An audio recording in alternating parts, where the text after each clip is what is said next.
आता बघूया टॉप 9 राजकीय बातम्या। चव्हाणचे आदेश, मुंबईवर भाजपचा महापौर म्हणजे गुजराती महापौर होणार। मात्र महापालिकेवर उद्धव ठाकरे आणि राज ठाकरेंच्या युतीतनं मराठी माणसाचाच भगवा फडकणार, संजय राऊतांचं वक्तव्य।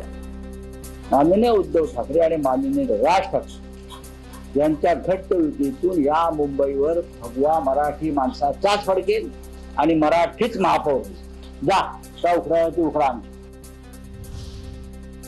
भ्रष्टाचार मुक्त महापालिकेला प्रशासन देण्यासाठी मुंबईकर भाजपला सत्ता देतील। ठाकरे बंधू एकत्र आले तरी महापालिकेवर महायुतीचाच महापौर बसवण्याचा मुंबईकरांचा निर्धार, भाजपचे अध्यक्ष अमित साटम यांचा विश्वास।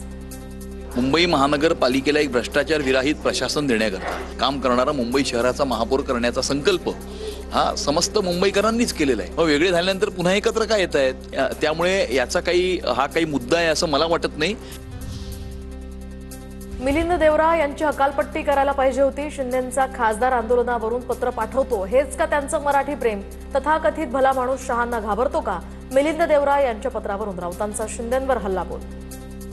राज्याच्या उपमुख्यमंत्र्यांनी आणि अमित शहांचा जो पक्ष आहे शिंदेगड, त्यांनी मत व्यक्त केलं असतं आम्हाला आनंद होता। खरं म्हणजे अशा खासदाराची हकालपट्टी करायला पाहिजे।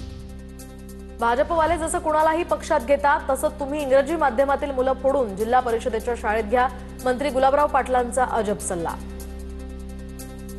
अरे भाजपवाले कोणालाही पक्षात घेतात, बरोबर आहे का? तसं मी यांना सांगितलं, जसे आम्ही पक्ष लोकांना फोडतो तसे तुम्ही इंग्लिश मीडियमचे पोरं फोडा म्हणलं।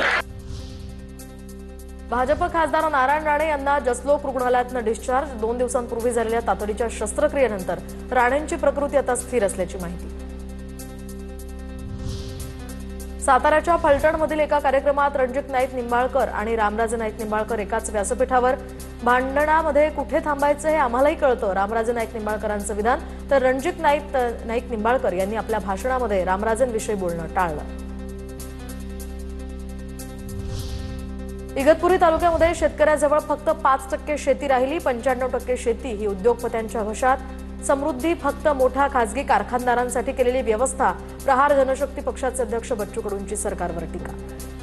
या महाराष्ट्रातला इगतपुरी तालुका म्हणजे त्या तालुक्यात शेतकऱ्याजवळ फक्त 5% शेती राहिली, 95% शेती हे उद्योगपत्यांच्या घशात घातली।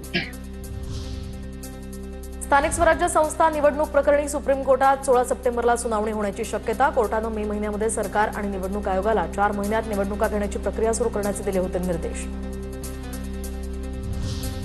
महाराष्ट्रामध्ये अतिवृष्टीमुळे 29 जिल्ह्यांमध्ये 14,44,749 हेक्टर शेतीचं नुकसान। कृषी मंत्री दत्तात्रय भरणेंची माहिती, बाधित क्षेत्राचे पंचनामे आता अंतिम टप्प्यात, शेतकऱ्यांना तातडीनं मदत देणार, भरणेंचं आश्वासन।